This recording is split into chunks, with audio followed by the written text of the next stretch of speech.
tengok orang cantik, aku pun nak cantik. Dalam masa tu aku tak tahu apa itu susuk. Sampai orang bagi tahu aku, kau nak cantik, kau pakai susuk. Jadi bila orang kata aku cantik, berseri, bila aku pakai make up, orang kata, cantik muka dia. Lagilah aku tambah. Kita bukan sugar, kita bukan muslimah kan. Tapi macam boleh ke kan? Aku nak cantik. Engkau siapa? Engkau semayang dengan cara engkau. Kau semayang sudah. Aku nak cantik. Tak ada kesalahan lah pada akak rasa. Kita nak jadi perhatian perempuan.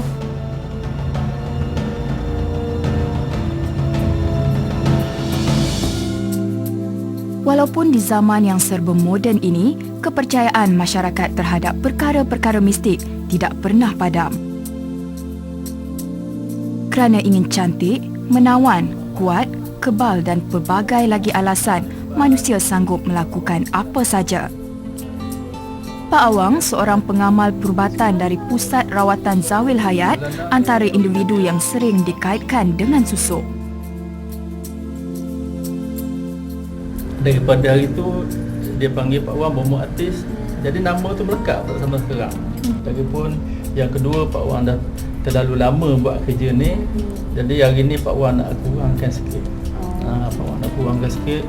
Bukan ubat orang yang sakit teruk. Pak Awang hari ni cuma buat untuk kecantikan. Saya tengoklah yang datang jumpa saya, semua peringkat umur.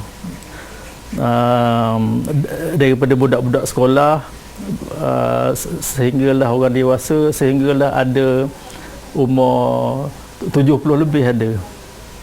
Jadi maknanya daripada peringkat budak sekolah sampai peringkat 70-an yang pernah datang jumpa saya. Dia orang nak pakai susuk kan. Macam itulah. Susuk merujuk kepada amalan memasukkan sesuatu benda ke dalam tubuh badan, dilakukan bagi tujuan kecantikan, awet muda, pelaris, pengasih dan bermacam-macam lagi yang dihajati penggunanya. Ia telah pun wujud sejak sekian lama dahulu. Terdapat pelbagai jenis susuk, namun yang selalu diamalkan adalah susuk logam dan susuk ayat. Pemakaian susuk bukan sahaja terhad di bahagian wajah, ia boleh dipasang di mana-mana bahagian badan yang diinginkan. Susuk dikatakan mampu memberi kesan awet muda, cantik, mempesona, kebal dan sebagainya. Menurut Pak Awang, susuk menjadi pilihan bagi mereka yang tidak mahu dan tidak sesuai menggunakan botox. Susuk ayat ni kita bila pakai, saya cuma pakai barang-barang yang ada kat sini lah. Macam daun pisang, saya pakai daun sirih, saya pakai bunga kan, itu semua. Tapi benda-benda tu tak ada masuk apa pun. Tapi adalah cara yang saya buat tu, apa dia orang dak. Contoh dia seri wajah. Seri wajah tu kita pasang di kawasan muka kan. Walau bagaimanapun, setiap individu mempunyai alasan tersendiri menggunakan susuk bagi merealisasikan impian masing-masing. Dan bagi ibu kepada 8 orang anak ini, memakai susuk memberikan kepuasan kepada dirinya.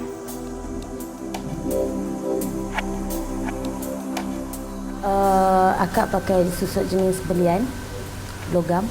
Belian tu logam lah. Okey, akak pakai daripada remaja lagi sebenarnya sebab dulu akak seorang penari.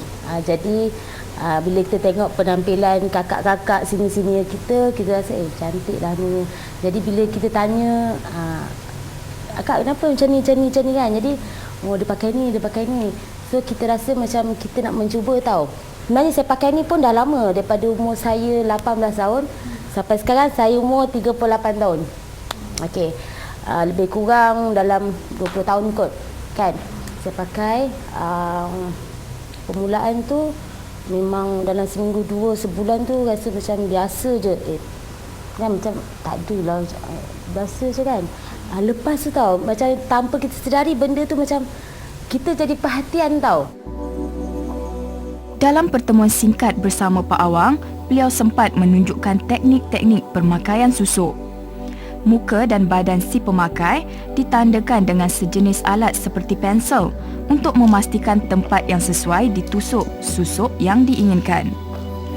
Sebenarnya terdapat pelbagai kaedah pemakaian susuk di seluruh dunia, namun ianya terpulang mengikut kepandaian masing-masing.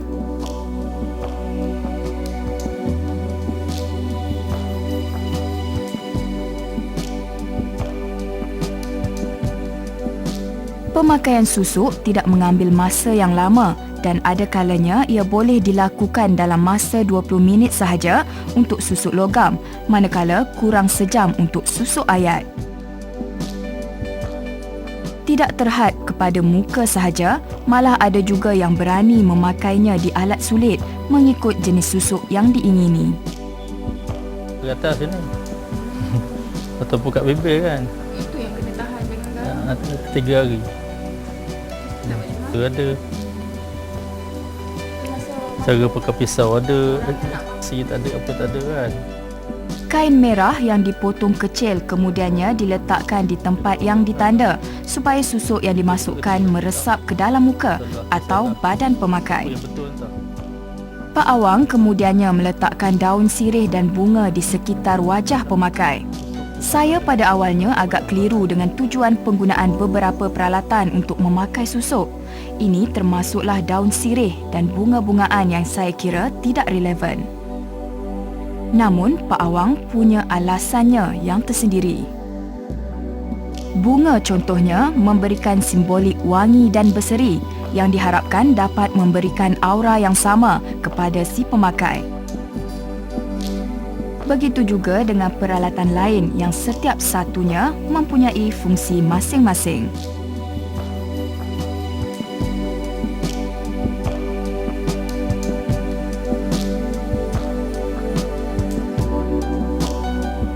Proses seterusnya, Pak Awang menutup kepala pemakai sehingga ke paras hidung menggunakan kain kuning, manakala daun pisang ditutup di bahagian dada selama 10 ke 15 minit.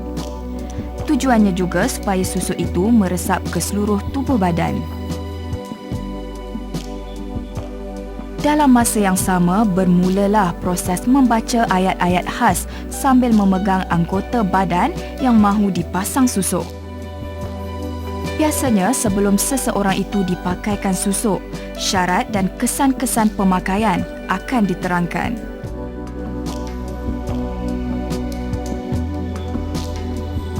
Penerangan meliputi tentang jenis susuk yang sesuai, syarat dan pantang larang yang perlu dipatuhi pemakai. Ini bagi memastikan susuk yang dipakai berkesan dan tidak memudaratkan diri sendiri. Pantang larang kalau susuk ayat ni dia pantang tak banyak. Lagi pantang dia bukan untuk selamanya. Sebagai contoh, selepas pakai Pak Wan cakap dengan dia jangan kena kuku kasar muka 3 hari. Sebab masa Pak Wan belajar dulu, jadi Tok Guru kata kuku ni bisa rawang dia cakap kan. Jadi kalau kita pasang tu dalam masa 3 hari tu janganlah kena kuku kasar muka. Yang kedua, tak boleh makan rebung dengan keladi. Yang ketiga, tak boleh lalu bawa ampai kain yang ada kain basah aja.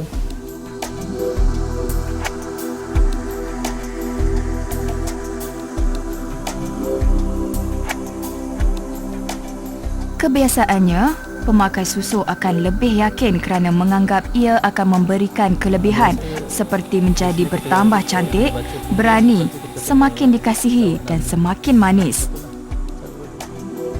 Tidak hairanlah jika pemakaian susuk dianggap sebagai satu cara meningkatkan keyakinan diri seseorang walaupun pada dasarnya perubahan fizikal tidak berlaku walaupun selepas memakai susuk. Dalam sesetengah situasi, ia diamalkan untuk menguasai seseorang di mana perkataan yang terucap keluar akan menimbulkan belas atau kekaguman si pendengar. Jadi akak rasa benda ni adalah sampingan untuk akak juga. Sebab tak ada tak ada kesalahan lah pada akak rasa. Masa tu tak ada rasa salah pun. Kan kita rasa nak jadi perhatian tumpuan.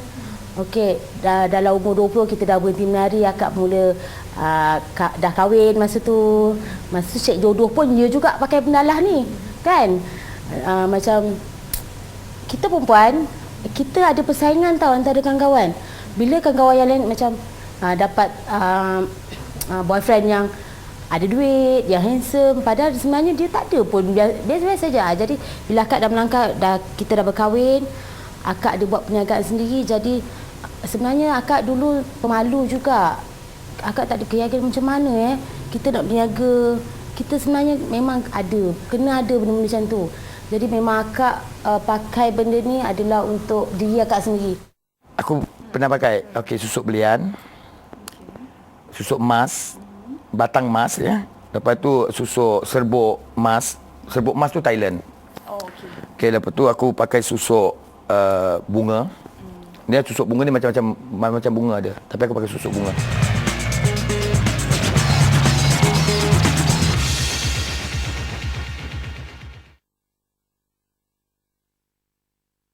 Zaman IT ni masih ada ke orang pakai susuk? Saya tak percaya, tapi saya percaya ada orang pakai. Di mana dia belajar? Tak ada seharap tu di mana dia belajar? Ada ke hadis dia? Sepatutnya orang semua kena tahu hukum haram. Tak tahu. Yang tahu injection je. Saya tak pernah ambil pusing pasal susuk sebab saya tidak ke arah itu. Sebab Azwan Ali ni adalah original. Ori you all, ya. Metro sebab duduk kota. Pian Cecupak di antara selebriti yang pernah menggemparkan tanah air dengan pengakuan berani matinya. Dia memang memakai susuk. Tak, saya tak pasti. Betul? Betul. Ya? Betul. Saya buat hidung, buat bibir, buat dagu, buat dahi, buat muka, buat buntut. Apa masalah? Tidak memperdulikan pandangan masyarakat, Pian begitu gairah menggunakan susuk untuk menaikkan namanya di dalam dunia seni. Pertemuan kru Panorama dengan pemilik nama sebenar Muhammad Rafiq bin Abdul Rahman ini memberi peluang kepada kami mencungkil satu lagi realiti ketaksuban manusia terhadap penggunaan susuk. Mem, duduk sini. Duduk sini. Busy ke tadi? Oh dah lah, tak adalah. Aku main ketek-ketek ni je, main dengan anak-anak. Biar aku selesa dengan cara aku. Okey? Aku ke Pian ke sama? Pian mengakui susuk telah sebati di dalam diri sepanjang kegemilangannya dalam bidang seni. Okey, bila kata macam mana aku terfikir nak pakai susuk, waktu tu umur aku 19 tahun. Aku seorang penari bersama dengan Allahyarham Fauzi Abdullah, Princess Collection. Dan aku seorang penari, kemudian itu aku tengok orang cantik, aku pun nak cantik. Dalam masa tu aku tak tahu apa itu susuk. Sampai orang bagi tahu aku, kau nak cantik, kau pakai susuk. Oh ya ke? Macam-macam susuk ada. Jadi aku pakailah. Lepas tu aku pergi menari joget. Aku joget semua kan. Orang kata aku, wah cantiklah muka you. Jadi bila orang kata aku cantik, berseri, bila aku pakai make up, orang kata, cantik muka dia. Lagilah aku tambah. Aku pernah pakai susuk belian, susuk emas, batang emas ya. Lepas tu susuk serbuk emas. Serbuk emas tu Thailand. Okey, lepas tu aku pakai susuk bunga. Dia susuk bunga ni macam bunga ada, tapi aku pakai susuk bunga. Lepas tu itu je lah 4 yang ketara yang aku pakai lah. Sekarang tapi untuk makluman aku dah tak ada pakai. Kalau baik ke, cantik ke, buruk ke, korang tengok, cakap dalam hati. Kan? Okey, jujur aku cakap lah aku pakai susuk penunduk. Dulu kalau aku nak jumpa dengan orang, kalau aku cakap kau tunduk dekat aku, dia akan tunduk.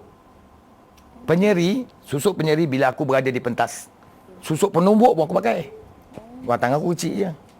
Tapi kalau aku tumbuk orang, boleh lah.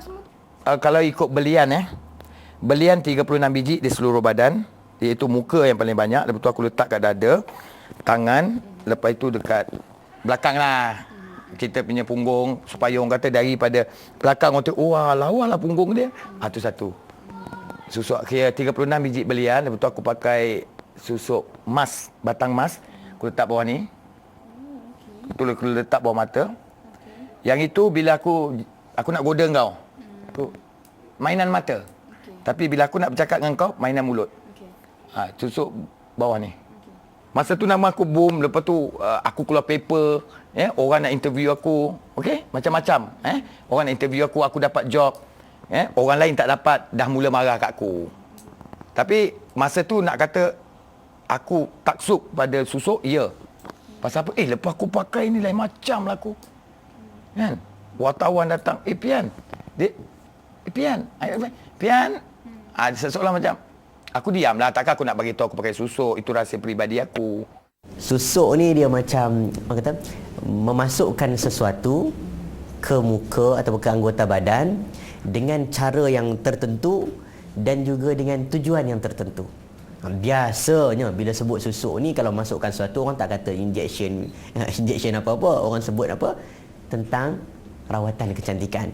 Masukkan sama ada bahan logam, bahan-bahan berbentuk emas, bahan berbentuk berlian, masuk ke muka. Dan biasanya orang sebut susuk ni mesti kebiasaannya dia dikaitkan dengan amalan sihir, dikaitkan dengan perbuatan bantuan jin. Orang bila sebut susuk ni memang orang nampak begitu. Namun bagi yang sudah terlanjur menggunakan susuk dan mahu membuangnya, terdapat beberapa kaedah yang boleh digunakan bagi melakukannya. Jika seseorang itu ingin membuang susuk yang dipakai, ia sebaik-baiknya dibuang oleh dukun yang memakaikannya atau melalui cara yang diajari. Di pusat rawatan Zawil Hayat ini, Pak Awang tidak keberatan menurunkan ilmu cara-cara membuang susuk kepada setiap pelanggannya. Bagi Pak Awang, setiap pemakai susuk perlu tahu cara untuk membuangnya sebagai persediaan jika berlakunya perkara-perkara yang tidak diingini. Malah Pak Awang juga menyediakan khidmat rawatan membuang susuk pelbagai jenis, tidak kira di mana atau siapa yang memasangnya. Menurut Pak Awang lagi, kesan pembuangan susuk bergantung kepada ketahanan tubuh masing-masing. Ada yang tidak mengalami apa-apa komplikasi dan ada juga mengalami kesakitan sehingga berbulan lamanya. Ini menyebabkan ada di antara pemakai susuk takut untuk membuang susuk ini walaupun mempunyai hasrat untuk melakukannya.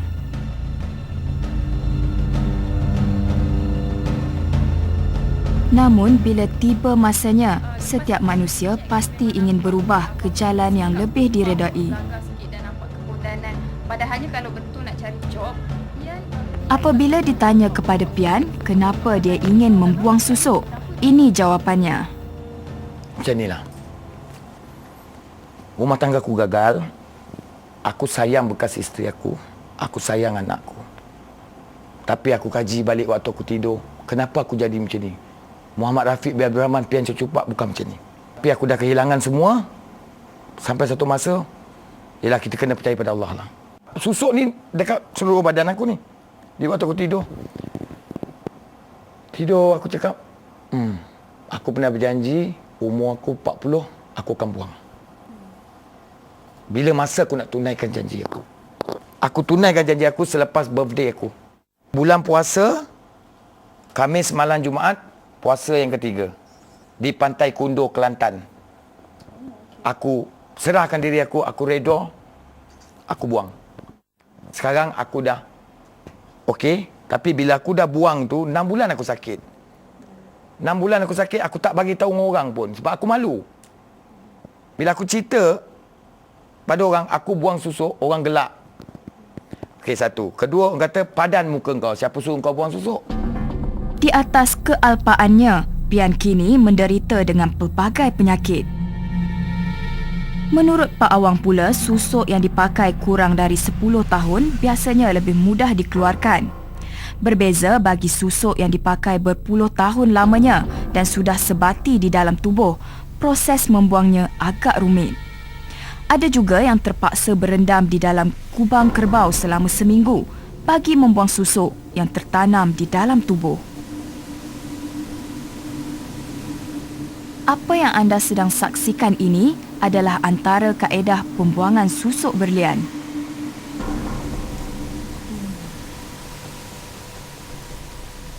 inilah rupanya susuk berlian yang telah dikeluarkan daripada si pemakai. Sebenarnya proses mengeluarkan susuk ini tidak memerlukan masa yang lama, namun hanya yang benar-benar pakar saja yang boleh melakukannya. Sememangnya amat mengejutkan saya apabila melihat sendiri 2 biji berlian asli keluar dari wajah wanita ini. Simpulan di sini, kalau kita nak cantik, boleh gunakan kaedah yang lain. Janganlah kita menggunakan kaedah pemakaian susuk, kerana susuk ni dia ghalibnya, biasanya dia melibatkan perbuatan sihir, perbuatan yang syirik kepada Allah. Tidak kira sama ada untuk cantik, hebat, kebal atau apa pun alasan, pemakaian susuk secara keseluruhannya dilihat hanya memberikan khayalan palsu kepada si pemakai. Namun sejauh manakah susuk boleh memberikan kepuasan kepada segelintir masyarakat yang begitu taksub dengan kemegahan di dunia sehingga ada yang sanggup melanggar batas-batas norma seorang manusia?